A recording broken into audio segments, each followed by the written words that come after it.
Well, hello everybody. Welcome to P.B.M. Money. Tonight I'm going to talk about something that I should have done a long time ago,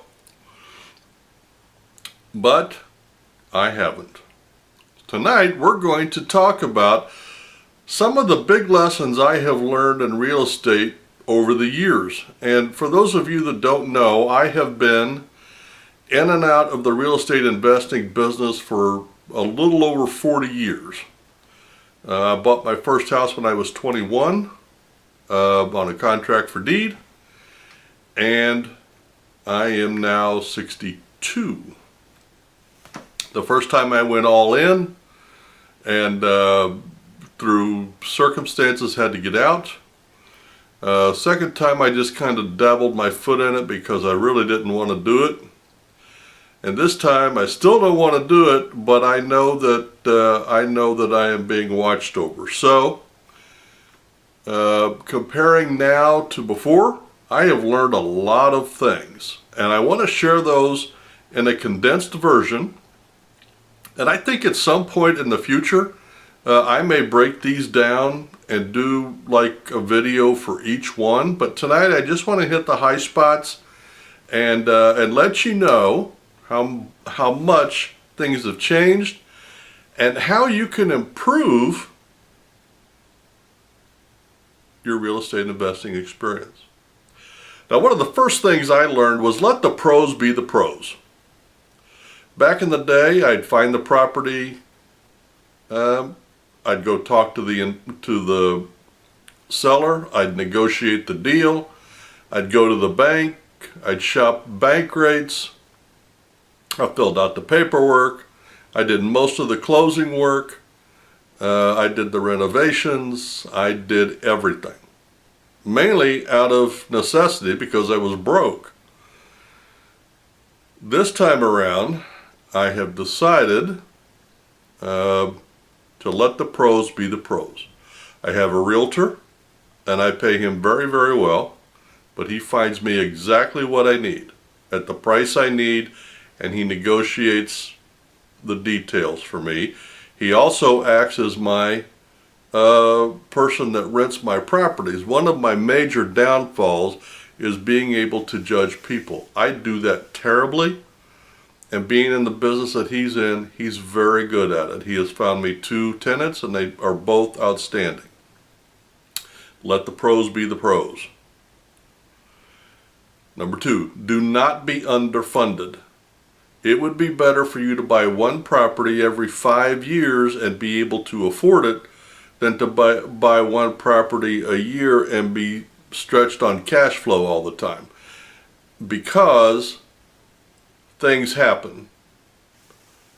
Water pipes break underground. Electricity gets shut down because of an electrical storm. A tree falls on your house. Things happen.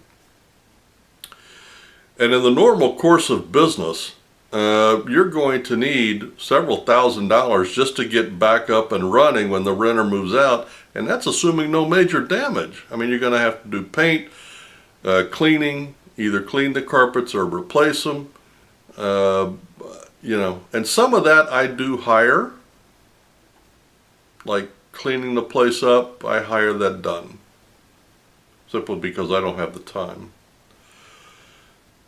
Now this next one is one of several on here that are going to vary by age.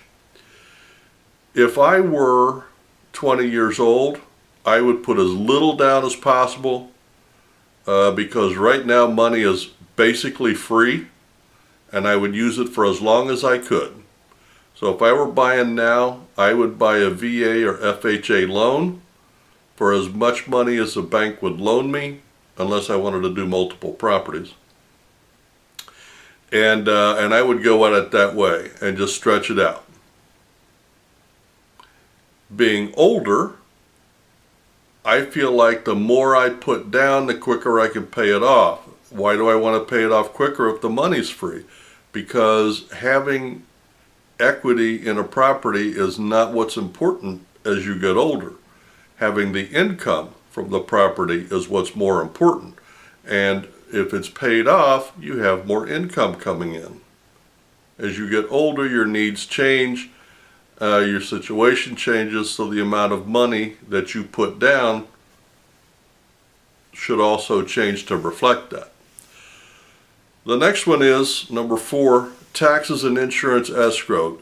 In a normal course of business, this is done. But back in the 80s, especially with a lot of the contract for deeds I was doing, the taxes and insurance was on me to provide. And I'll tell you the problem with that, especially if you're young. When times get tight and you have to do repairs and you're cash poor, those security deposits you borrow. But you never get around to paying them back because you have so many coming in and going out. So this follows the don't be underfunded. Even if you own the property outright, you figure out what the taxes and insurance are and put that in a separate account all by itself.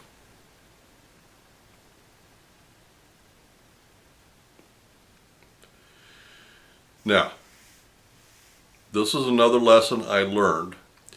Number 5, decent areas with decent properties. I was more concerned about cash flow than I was about the property itself. What I have learned is if you worry about the property, the cash flow will take care of itself. Who knew that?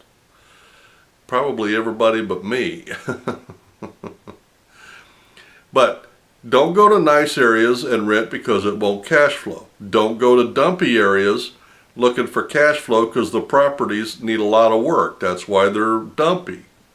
Go to a decent area, a decent working class area, buy a decent working class house, and charge a decent price, and the cash flow will flow. Number 6, here's an idea that I got from watching some videos, and I have done this, and it is a great idea. If you're into credit cards, cash back or others, miles, when you have a renovation coming or a fix-up or a major expense, get a credit card, because you're going to spend the money on that expense anyway. So you may as well use that expense on your new credit card for the spend so you can get a sign-up bonus. I mean, if you have to spend $500 in 3 months to get a $200 cash back, and you know you're going to have to spend $800 on a stove, go buy the stove, put it on your card, get your $200 back. That $800 stove just now cost you $600, and you've got a new credit card. I told you there was a couple on here that apply as age, and this is one of them.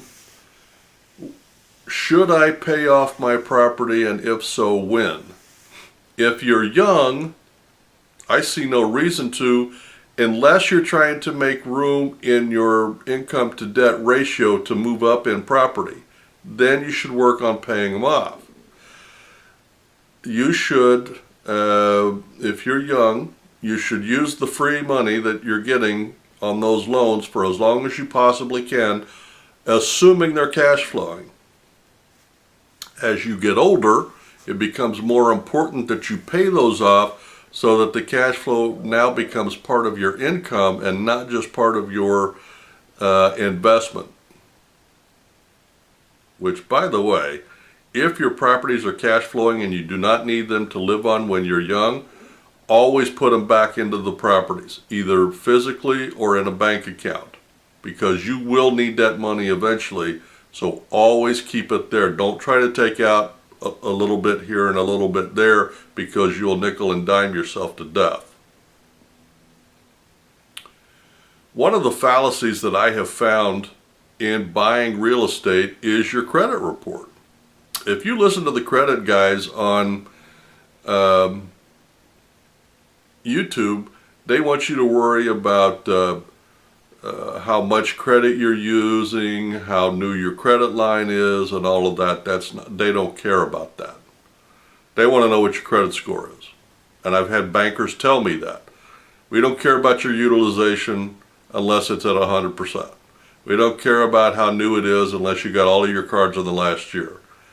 They're looking for signs. They don't care about the numbers. If you look like you've been stable for the last 5 years with the number of cards or the age of your cards, they, as an old YouTuber used to say, I does not care. Another new thing that I have found, and this is kind of cool. When you would fill out an application in the old days, it was a long, drawn out, oh my gosh. You had to sit in the office and go through all that. Today, you can fill out, especially if they're going to sell the loan on the secondary market, they'll take the application over the phone. You can do it online, or you can go into the office and do it. Both of our little houses that I've bought, I've done it over the phone. I just don't have the time to get away and go sit at somebody's desk for an hour. I'm sorry. But they have no problem at all taking that application over the phone. And it's not near as obtrusive as if you were sitting there, because they know where they can get information that they need. They don't need to ask me what my social security number is, or how many credit cards do I have, or what my credit score is. I mean, one of them did, but he didn't have to. Another thing that I learned, and I am still not happy with this, appraisals. In the old days, appraisal came in at the price the buyer and the seller agreed on. If you and I agreed that a property cost X, why should an appraiser be able to say, no, it's worth Y? Now, I ran into that situation. And it didn't work against me, it worked against the other guy. But I got news for you, if it had worked against me, I'd have walked away. And I would have told the banker and the realtor, you can either make the loan or not make the loan. I does not care. But I'll tell you what's not going to happen. You're not going to get $2,000 more out of me to make this deal happen. And that's what happened. The house was, we agreed to $51,000 on this house. The appraisal came in at $49,000. Now, worked great for me, but the seller had to give up what little bit of profit he was making just to get out from underneath that house. He should have got his $2,000, but the bank went along with it and made it a $49,000 sale. That's not right. And the realtor got gypped out of their cut. That's just not right. An appraiser should not have that authority or that power. He should be there to verify that the address is there, that it's a legitimate house, that it's a functional and safe environment, and blah, blah, blah. He should not get to determine the financing part of the house. That's not what an appraiser is there for, in my opinion. That's what the realtors are there for, to determine the value and put the people together. The banker is there to determine the ultimate value by making the loan. The appraiser is there just to say, yes, it's a property, yes, it's located there, yes, it's this color, it's got this many bedrooms, this many bathrooms, this many square feet, it's got good carpet, blah, blah, blah, blah, blah. That's his job, in my opinion. And this last one I just thought of just before I came on. The second time I went through, I was not doing multifamily or single family. I was buying condos. And within a couple of years, I'd bought 3 condos, I believe. Yes, I had 3 condos, and they were all cash flowing a little bit, not much, you know. But we had a homeowners association, and the monthly on each condo, now this is 20 years ago, 20 or 25, I don't really remember, was $30 a month per unit, okay? Well, the homeowners association decided that the buildings all needed roofing. So they upped it to $150 per unit. Yeah, per month. So it went from 30 to 150. So my bill went from $90 to $450 per month. Condos don't cash flow that high. I lost a lot, and it was all because of a new elected homeowners association. Don't ever buy investment property where you have a homeowners association, because you are not in charge of that. If they decide that they want to do some, new plumbing pipes or new lights or new something or other, they can raise those prices arbitrarily, depending on what they want to do. They can make it temporary or permanent. They can make it absorbent or cheap. They can do anything they want, and they are controlling your cash flow. Don't ever buy property where there's a homeowners association. Well, that covers about all the major things I have learned. There's been a lot more little ones, but I just wanted to cover the big areas that have changed over time and some of the lessons that I have learned. I wanted to pass them on in case they might be able to help you. And I think in the future, I'll do one here, one there. I'll take each one of these, and we'll go through and we'll do a deep dive on it, just to look at the numbers a little closer and how that impacts what we're investing in. Well, you guys have a great day and a great week, and happy investing.